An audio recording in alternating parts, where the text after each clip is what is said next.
I was really struggling and he was doing really well. I remember saying to myself, God, I don't need anyone's support. I just need the Lord's support. I felt like if God said, I've got your back, I knew I could trust him. I had this feeling that God was blessing me, and I was so grateful. I remember feeling like God told me, daughter, you know I'm always there for you. I think that was the answer I needed. I was so broken, and he was so whole.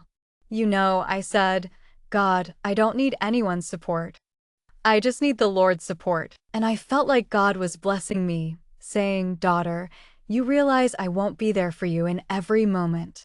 And I thought, that's exactly what I needed to understand. I didn't want more. That I met him? I was 15 years old. A girl introduced me to my ex-brother-in-law, who was a college friend. I ended up knowing him through my brother-in-law. At first, I think it was just a teenage passion. He came as someone who would be my savior at that moment. I had a hard time understanding things, and I didn't want more of the same. When I was 15, I met him. At the time, he was my ex-brother-in-law. They went to college together, and I met him through my brother-in-law. At first, I was just a teenager, and he was the first person I could trust. I was going through a lot in my family, so he was always very careful and took care of me. I fell in love with him. I come from a family where I lost my father. He was murdered when I was 8, and I was a witness to the robbery. That marked me a lot. After my father, my mother died and stayed to raise 5 children. We are 5 children, and my mother began to drink. I had a very loving family, and I was always very careful and protective of them. I met someone and fell in love. I was 8 years old when my father was murdered. It was a very traumatic experience, and it left a deep mark on my life. My mother then began to drink heavily, and I became very attached to her during my childhood. At 12, I had to take care of my brothers because my mother was often not sober. It was very difficult for her to get by because she also had no support system. We often went hungry. But then, my father came into my life, and he was someone who was going to rescue us from that. My childhood was filled with love, even though my parents weren't together. My mother was a huge presence in my life, and I remember feeling her absence deeply. I had a very strong sense of male presence, and I felt like if my father had been around, things would have been very different for me. I had a hard time believing in the idea of a family without a male figure. When we met, it was a new experience for both of us because we didn't have much to compare it to. I had a very different childhood, and it left an imprint on me. I had a very strong male role model in my life, and I felt like if my dad had still been around, things would have been very different for me. When we met, we were very different people, and it was hard to want to be with each other. I wanted to have a job and leave home to get away from the environment that made me feel so unhappy. He came from a more traditional family with a lot of support, so he wanted to do something different. But we stayed together for a while, and then we lived together for some more years after that. We were very different, but I understood that we were both just trying to find our way in the world. He came from a more traditional background, so he had a bit more structure in his life. I wanted to live in the moment and experience new things, while he was more focused on stability. But we had a lot in common and decided to stay together for a while. We even rented a house and started our life together. A year later, we found out we were having twins. He was always so caring and considerate. I think that's what attracted me to him. He made sure I was well-fed and had everything I needed. And even when he started to feel more financially stable, he never stopped being there for me. We were together for a while, and then I found out I was pregnant with twins. He was always so caring. He was always concerned about me and making sure I was eating well. He was so supportive, even when things got tough financially. I guess I just didn't know how to express my feelings. I was so grateful for his family, and they really embraced me. He was always hugging me, and I guess I saw some signs along the way. But I didn't really understand what was going on. I just thought that people would adjust over time. But as time went on, I started to realize that there were some other issues. It took me a long time to understand that I think I transferred the father's question that I didn't have for him, and I was very embraced by his family. They hugged me a lot, and I saw some signs, but I understood that people adjust over time. As time passed, some other questions came up, and it took me a long time to understand that I was in a toxic relationship. I was always very playful and outgoing, and I have always been very calm and more at his different temperaments. He spoke bass. Look, you arrived. Everyone realized that you arrived. Why did you arrive? You have to arrive perceived by everyone. You want to appear understood. I was withering and shaping because I started to think that was wrong. It's not the behavior of a woman. In a toxic relationship, I always tried to bring a bit of play into things. I've always been outgoing, and I've always been calmer, especially when he was in a different mood. I was always aware of how I appeared to others, and I wanted to be understood. But when I started to wither and shape, I felt like it wasn't right. I thought, this isn't the behavior of a woman. I felt like I was fading, as if the glow that used to radiate from me was fading over time. I think that's what was happening, but the marriage was a bit of a forced thing, and I later regretted it. We got married after years, and our daughters were ladies of our marriage.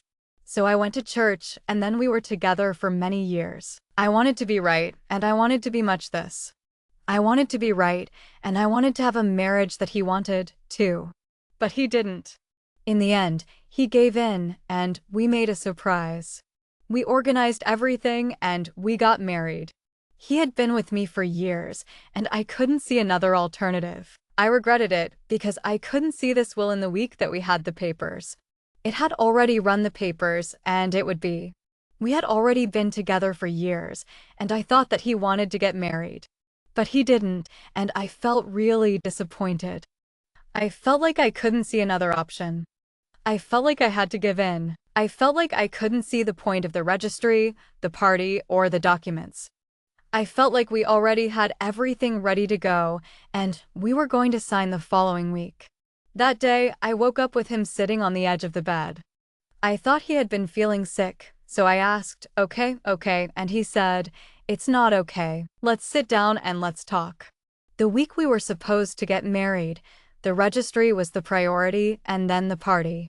The document was delayed, so that week was significant for me because we were already preparing to sign the following week. That day, I woke up with him sitting on the edge of the bed. I thought he was feeling sick, so I asked, okay, and he replied, it's not okay. Let's sit down and talk. I agreed, and he said, no, I know if that's what I want. It was a bit of a shock because we already had 3 daughters, and we had been together for years. I thought, what does he want after all this time? So I had a role to run, and it was a bit confusing. I said, I don't want it anymore, and he kind of regretted it. No, already with the we were talking, and I said what I wanted, and he said no. I knew if that's what I wanted, and it was so hard for me because we already had 3 daughters. We had already lived together for years, and I thought, what does he want for years? So then I had a role to run, and it was confusing. I said, I don't want it anymore, and he kinda regretted it. Oh, already with the papers, so let's get married. It was something like that. We were at car tour, signed the papers, and came home. I didn't want to have lunch, celebrate, or have anything to do with it. I said, let's go home because there is no climate anymore, and a month later it was the party. So, I think I'm not sure. It was something that came from my will and how he saw himself. We were at car tour, signing the papers, and then heading home. I didn't want to have lunch, celebrate, or have witnesses. I said, let's go home. There's no point in continuing if there's no climate. A month later, the party was on, and I felt unsure. I think it was something that came from my will and how he saw himself. There was no way to retreat because I already lived with him. We already had a story, and we already had the children. A month later, it was the party itself. The first betrayal came when the twins were 8 months old. It was a very complicated moment for me because I was with 2 children. My daughters came prematurely, and it was a period of great difficulty for me. I had to take them to the hospital. They were born very sick, and I never had seen me like that. In the midst of everything, there was no way to retreat because I was already living with my mother. We already had a story, and we already had the children. A month later, it was time for the big party. The first betrayal came when the twins were 8 months old. It was a very complicated moment for me because I was with 2 children. My daughters were born prematurely, so I had to go through the hospital. They were very sick, and I had never seen me as a mother. Suddenly, I was taking care of 2 premature children. I had gained 15 kilograms, and I was exhausted because I couldn't get a day off. I could barely even take a shower. We had moved right to our house, and I was away from my family. I had no support network. He worked hard to be a good father, and I couldn't give him what he needed. You know, I saw myself as desperate with 2 children and 8 months old. I discovered the first betrayal, and there came. I was suddenly a mother of 2 premature children. I gained 15 kilograms, and I was exhausted because I couldn't get a day off. I barely had time to shower. We'd moved right to our house, and I was away from my family. I had no support network. He worked hard to provide for our home, and I couldn't give. I saw myself as desperate with 2 children and 8 months pregnant. I discovered the first betrayal, and my world kind of collapsed. I thought, what am I going to do now? With 2 children, I came back home to my mother to create my daughters in the same environment that I was created. I didn't want that for them. I will stay here and accept and forgive. I forgave right away, but from then on, there was a slope below, right? It was the first of some betrayals, but I was at a low point in my life. I felt like I couldn't do anything right. I didn't think I was good enough for my kids. I felt like I wasn't as good of a parent as their dad. I thought that if I left, they wouldn't have a father. I thought that if I left, they wouldn't be as close to their dad as they were. I thought that if I left, they wouldn't have a good father. I thought that if I left, they wouldn't have a good role model. I thought that if I left, they wouldn't have a good example of how to be a good person. I thought that if I left, they wouldn't have a good example of how to be a good person. I thought that if I left, they wouldn't have a good example of how to be a good person. I thought that if I left, they wouldn't have a good example of how to be a good person. I thought that if I left, they wouldn't have a good example of how to be a good person. I thought that if I left, they wouldn't have a good example of how to be a good person. I thought that if I left, they wouldn't have a good example of how to be a good person. I thought that if I left, they wouldn't have a good example of how to be a good person. I thought that if I left, they wouldn't have a good example of how to be a good person. I thought that if I left, they wouldn't have a good example of how to be a good person. I thought that if I left, they wouldn't have a good example of how to be a good person. I thought that if I left, they wouldn't have a good example of how to be a good person. I thought that if I left, they wouldn't have a good example of how to be a good person. I thought that if I left, they wouldn't have a good example of how to be a good person. I thought that if I left, they wouldn't have a good example of how to be a good person. I thought that if I left, they wouldn't have a good example of how to be a good person. I thought that if I left, they wouldn't have. I didn't think I had the right to take it away from them. So I took it, and I think when he understood that, he understood that I was there whenever he needed me. I could think that he was there for me, and I could do what I wanted. That was the reality I was ending because I already lived to take care of home and to take care of him. I no longer knew who I was. I know I shouldn't take it out of them, but I couldn't help myself. I took it out, and I think that when he understood that I was there whenever he needed me. I thought that I could do whatever I wanted, and that he was right. I was ending the reality of the situation because I already lived to take care of home and my children. I no longer knew who I was. Half of all knows the H. I am the mother, and it's like I should for my daughters. I can take it out of them because it is the stability they need. A good father is a present father, but I don't see that I need a father. I need a husband who will respect me and treat me with love. I know that many of you are thinking, I'm not sure if I need a father for my daughters. I understand, and I want to reassure you that I'm not saying I don't need a father. What I'm saying is that I needed a husband who would respect me, treat me with love, and support me. It was a difficult journey, and sometimes I felt like I was moving further away from this goal. But I never lost sight of my exit. I decided what I was going to do, and after 23 years, I achieved my professional goal. I'm here to tell you that you can do it too, even if you don't have a network of support. I managed to finish my second degree after my twins were already older because it was very challenging. It was a low slope, and sometimes I felt so far away from here. Lou and I looked, and I didn't see an exit. I said, "What am I going to do?" It's been 23 years since I became a professional, and I didn't have a professional network to support me. He worked so hard, too. There's no way I can't get it. I went back to study at night, did an EJ in a shorter period, and finished a second degree. That's where my professional journey ended. No, no, no. I didn't think you knew. It was so I suppose all you need is the speech. It was very long. 1 hour, your turn will arrive. Let them grow. Their turn will arrive. They need you and me.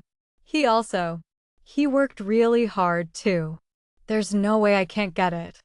I went back to study at night, did an EJ in a shorter period, and got a second degree. Then I stopped there. So, there was no professional side. No, no, no. I didn't think you knew because it was so. I suppose all you need is the speech. It was very good. 1 hour, your turn will arrive. Let them grow. Their turn will arrive. They need you and me.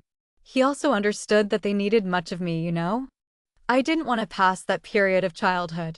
They had no memory of the mother present, and then this side, professional, did not exist. So, I was 15 years without studying. After 15 years, I tried to do the college that was a dream. I went to the entrance exam, and I went to him to let him know that I was planning to go to college. I wanted to make history, and I want to talk to him about it. He looked at me and said, "I'm going to go to college." I signed up, and I'll try my best. At that moment, he said something that really stuck with me. "You'll be ashamed because you speak and write very differently from others." He said that college is not the same school that you pass by without thinking twice, and that was a cold shower. I let it sink in. I tried my best, but ultimately, I had to admit that it wasn't for me. I didn't end up going to the test. You might be wondering about this next part, because then I started thinking about how my mother didn't have anyone in my family who did. So, it seems like it's not for me either, right? I decided to play along with that dream I had for the foundry and stayed in conversation with a friend. I mentioned that I had given up, saying I didn't realize it wasn't for me. She replied, "It's not for you." I said, "Okay. You are one of the strongest women I know." She said, "Let's do this registration now." We were sitting at her house, and she took the notebook. I said, "Man, this won't work." "Speak will work." "Yes, and I will be here to help you." We did the registration, and no one knew, except for me and her. We went to the newsroom. My essay was about how you see yourself from here, years from now. I chose this theme because I wanted something different. You know, I took a mental note in the newsroom. I passed by and went to talk about it, but I already had a pretty good idea of what was going to come. I was already pretty shielded about it, but I questioned whether I would do the right thing because he came to me. I didn't work. He spoke. "I'll give you money as if it were an allowance, right?" I questioned a lot. "I have to ask you for money. This is boring sometimes. I want to buy things." He said he'd give me some money each month. I could use it to buy little things I needed. I said I'd use it to make something for myself. I said I had to go back to school, and I took the money. I said I'd use it to pay for college, but I didn't have a lot. I said I'd figure out what I could do with it. I started researching, and I found the right degree program. My friend, I'm so grateful for the wonderful education I received in pedagogy. I never saw myself as an educator, but God is so perfect that He had everything planned out for me. I went to study pedagogy without knowing what I was doing in the classroom because I had never worked in education before. In my first special education class, I understood that I was meant to be an educator. I fell in love completely with the profession, and I decided that I wanted to be an educator. I really wanted to live my life to the fullest. I said, this is for there, that I go is there, that I have to be. And special education came like a shining beacon of hope for me. I realized that I was emotional and dependent because I thought I couldn't live without him. I thought my life was not going to proceed without him, and I think it was the background of my attempt at suicide. It was the worst moment. I was alone, and I had put he left the house, so he was away from home. I was alone with my daughters that day, and it was a very difficult time. My little one came to me and asked for a picture of him. She had seen a picture of him with her, and she asked me, "Mother, is my father with this woman?" I felt hurt because I didn't know how to explain that he was with another woman. I didn't know how to explain that to a child. I was already feeling a bit down, and I didn't have anyone to turn to. I was thinking, if I don't have this, things will get better. But then, my daughters passed away, and I had to let them go. I went to the hospital, and the next day, I felt really ashamed. I thought, I'm supposed to be their support, but if I'm not, what will happen to them? I started thinking about what I'm showing my 3 daughters, these girls I love so much. I want them to be strong and resilient, to understand how deeply they are loved and cherished. I want them to know the value of themselves and others. I realized that I needed to love myself if I was ever going to truly love others. I needed to look at myself with kindness and compassion. I'm so grateful for the love and respect I've received. It's important to understand why we set boundaries. I'm learning to understand and look at myself. You might be wondering what happened. Well, it's like this.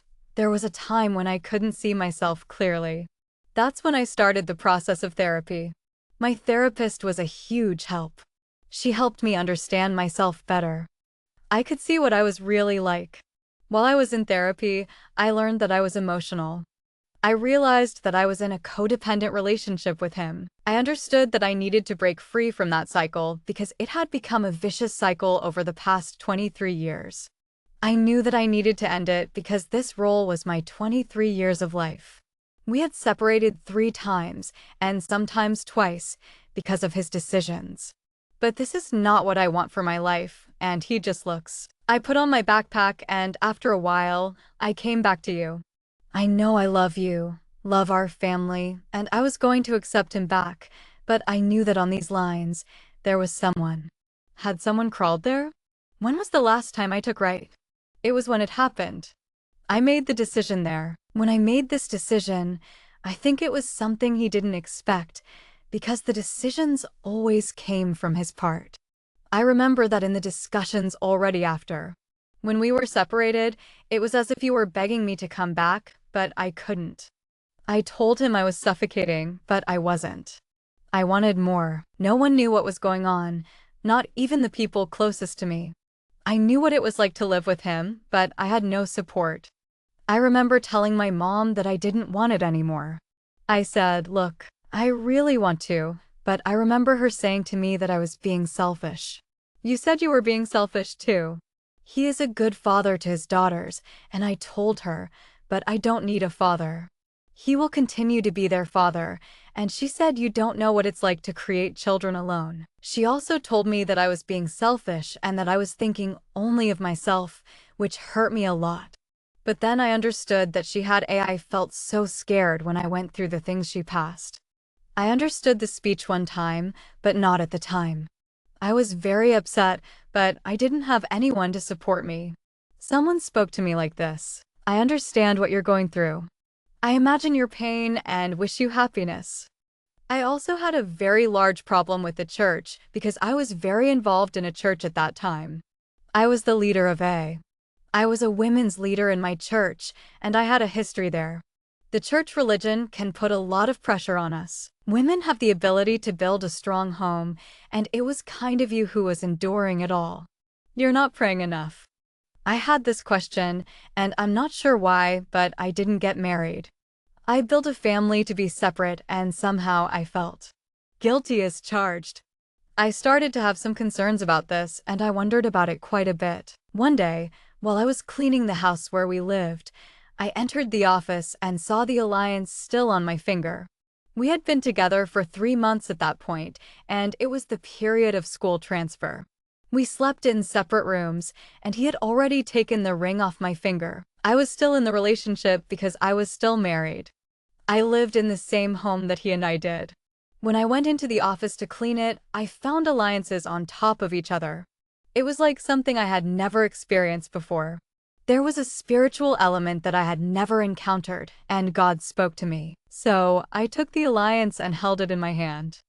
I placed mine on each other, and we made a covenant. I was still with my alliance because I was still married.